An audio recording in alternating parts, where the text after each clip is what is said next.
Hello, this is Garrett Westfall, and welcome to another team reviews. I believe this is number 3 or 2, whichever one. I don't really care. So, as you know, I always have a guest. And it's usually always one of my good friends. And so, welcome my good friend today, Edward Hayden.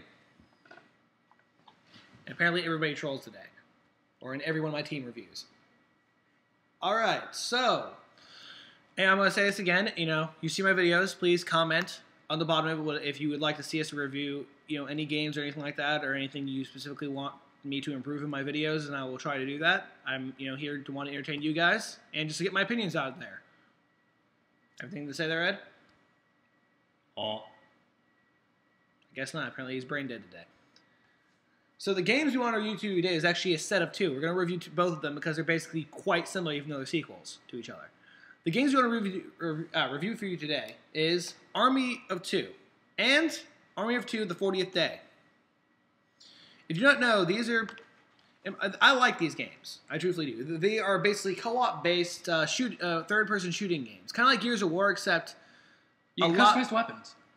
True. But it has a lot of differences, but it's similar. It has a cover system. It's co-op, except you rely... It literally, as it says, Army of Two, it revolves around you and your partner. That's how it works. Basically you have a big motherfucker with a little guy. That's basically how the 2 characters. All right, as always, we're gonna do story, graphics, gameplay, pros and cons, and comparison between the 2. What's better and what's worse. So we're gonna go with this. We're gonna basically just review them both at the same time. So, what do you think we should start with? Graphics? Obviously. All right then. The graphics of number 2 is better. This is the weird part about these games. This is the one part that depressed me. The first one's graphics are slightly better than the second one's graphics, which is kind of like the Iron Man 2 crisis. The Iron Man 2 game had worse graphics than the first game, so it never made sense to me. Irony. Pretty much, big irony. But the graphics in this game look a lot better, but the animations in here look better. That's basically the difference. These games can be very confusing. Let's just say that. They're almost a paradox. Almost. All right, so the graphics could be better. I guess it's decent. I could say it could be improved. It's not really, the best Xbox graphics out there. It could be very big improved. All right, let's go with story. Basically, the story in this game is you started as 2 soldiers, basically in their training days. Yeah, you get fucked over. They get fucked over pretty bad. And then they basically went to a secret organization and worked with each other and literally became a 2-man army. They fucking fucked everyone up. Very popular mercenaries known as Rios and Salem. Rios is the big guy right here. He's a big guy with the, all fucked up mask here. And Rios is the one with the flaming one. If you want to, here's what they look like in the first game. This cover. This is a better little comparison. Rios is shorter. And this guy's just a big tough guy, basically. He has scars everywhere, bald, all that kind of stuff. But basically, in the first game... No, Rios is the big one. I just said that. You said you were small one. No, I was pointing at him. The flame helmet.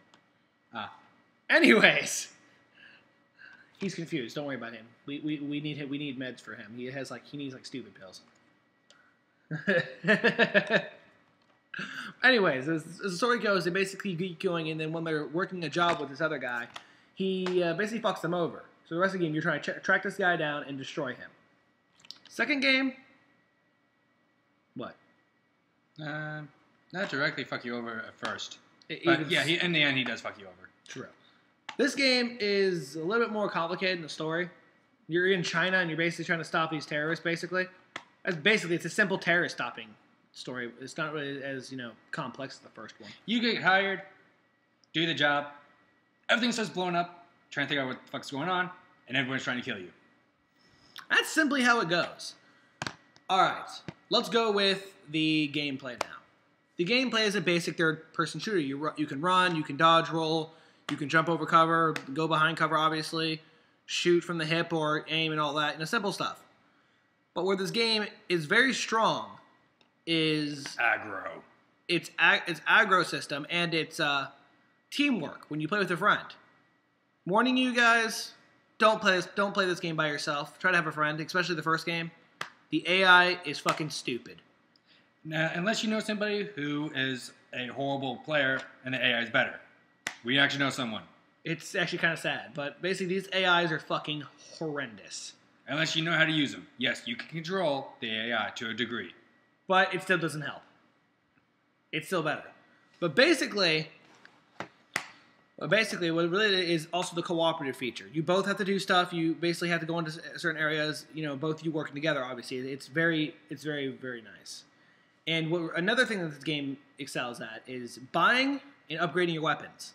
Oh yeah. Buying realistic weapons in this world, like the AA-12, the AK-47, all those weapons, and upgrading to you wish. Different stocks, different barrels, and gold. And you can actually turn them gold. You can pimp them out. It's very cool. And then there's aggro system in this game, which is literally you have on top of the screen you have a meter, which either turns, depending on your screen, will turn red or blue.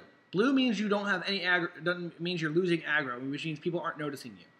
Red means you're gaining aggro, which means people know you and they want you dead. If you're the bluish white, really, but either way, if you're bluish white, you can run up behind somebody and snap their neck. It's fun. It really is.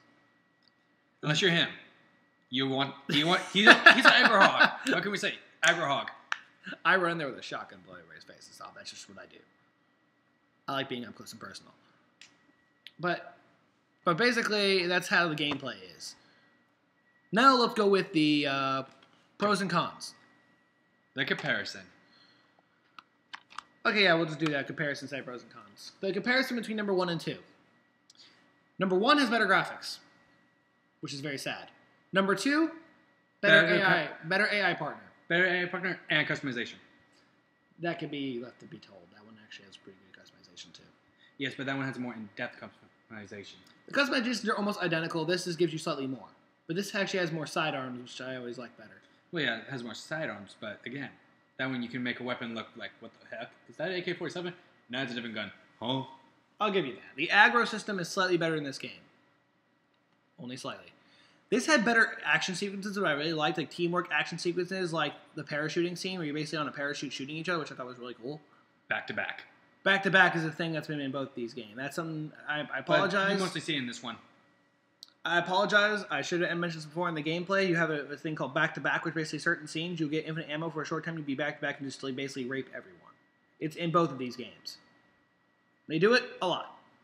Mostly fun. In this one. And then pro in comparison here, this has a morality thing. It's not as big as like Infamous or Star Wars or any of those games, but it's decent. Don't really know what it really does. Basically, just for achievements and stuff. If you like that. Yeah, it's for achievement hunters. It's weird. Let's see here. More customization for your character in this game. You get more masks, which you get to customize.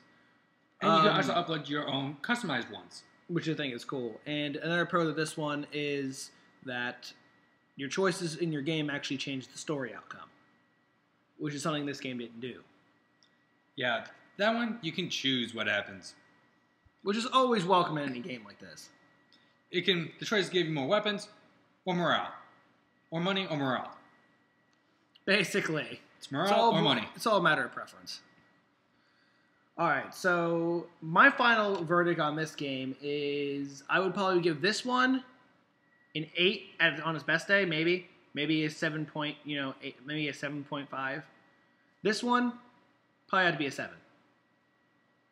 Because the AI makes it horrendous, and really the only good way to play this game is with 2 people. That's literally the only good way to play it. And don't bother with the online with the first one. The online was shut down. The online in this game isn't really good to begin with. The online is just crap. It's mostly for the story you want to play this thing for. If you want a good game to play with your friends, pick one of these up or pick both of them up. It's really good. You'll probably like it. And if you like Gears of War, you'll probably like this. It's very simple. So that's it. That's the last of this team review. This has been Garrett Westfall and Edward Hayden. So, comment below. Tell us what you want us to review. We'll try to review it. And ask him if, maybe if you want him to start doing reviews, ask him too. All right, good seeing you guys.